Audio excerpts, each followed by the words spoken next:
নমস্কার সকলকে, কেমন আছেন সবাই? আশা করি সবাই খুব ভালো আছেন।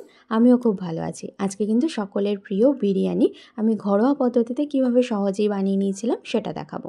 আমি কিন্তু ডিম বিরিয়ানি বানিয়েছিলাম। এখানে সেটার জন্য প্রথমেই কড়াই গরম হয়ে গেলে তেল দিয়ে দিয়েছিলাম, আর তেলের মধ্যে আমি ডুমো ডুমো করে কেটে রাখা আলুগুলো দিয়ে নুন হলুদ দিয়ে ভালো করে ভেজে নিয়েছিলাম। ভালো করে ভাজা হয়ে গেলে আলুগুলো আমি তুলে নেব, আর ওই তেলের মধ্যে আগে থেকে সেদ্ধ করে রাখা ডিমগুলো আমি দিয়ে নুন হলুদ দিয়ে এগুলোকেও ভালো করে ভেজে নেব।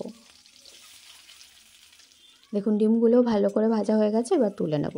আর এই তেলের মধ্যে আরও কিছুটা তেল যোগ করে আমি গরম মশলাগুলো দিয়ে দেবো, আর পেঁয়াজ কুচি করে রেখেছিলাম সেটা আমি দিয়ে দেবো। দিয়ে এবার পেঁয়াজগুলোকে ভালো করে ভেজে নেব। পেঁয়াজ ভাজা হয়ে গেলে পেঁয়াজের মধ্যে থেকে আমি কিছুটা পরিমাণ পেঁয়াজ তুলে রাখবো পরে বিরিয়ানিতে ইউজ করার জন্য। আর এই পেঁয়াজগুলোর মধ্যেই আগে থেকে করে রাখা টমেটো, পেঁয়াজ, আদা রসুন, কাঁচা লঙ্কার একটা পেস্ট ছিল সেটা আমি দিয়ে দেবো। দিয়ে এটার মধ্যে মশলা দিয়ে দেবো, জিরে ধনে গুঁড়ো, লঙ্কা গুঁড়ো, হলুদ গুঁড়ো, বিরিয়ানি মশলা দিয়ে আমি ভালো করে মিক্স করে নেব। দেখুন এখানটায় অনেকটা মশলাটা রেডি হয়ে গেছে, তেল ছেড়ে দিয়েছে। তো আমি এটাকে আরও কিছুক্ষণ কষতে দেবো।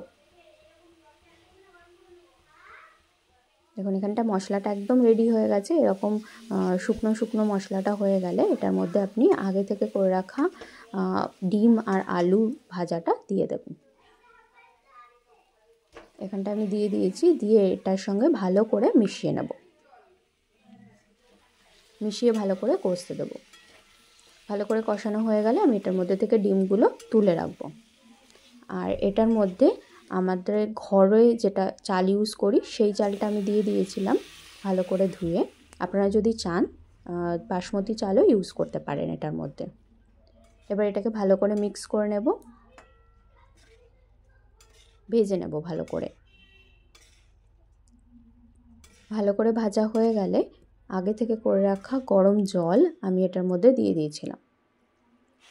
এখানটায় বলে রাখি, আপনি যতটা পরিমাণ চাল ইউজ করবেন তার ডবল আপনাকে জল দিতে লাগবে। এখানে দেখুন অনেকটা হয়ে গেছে।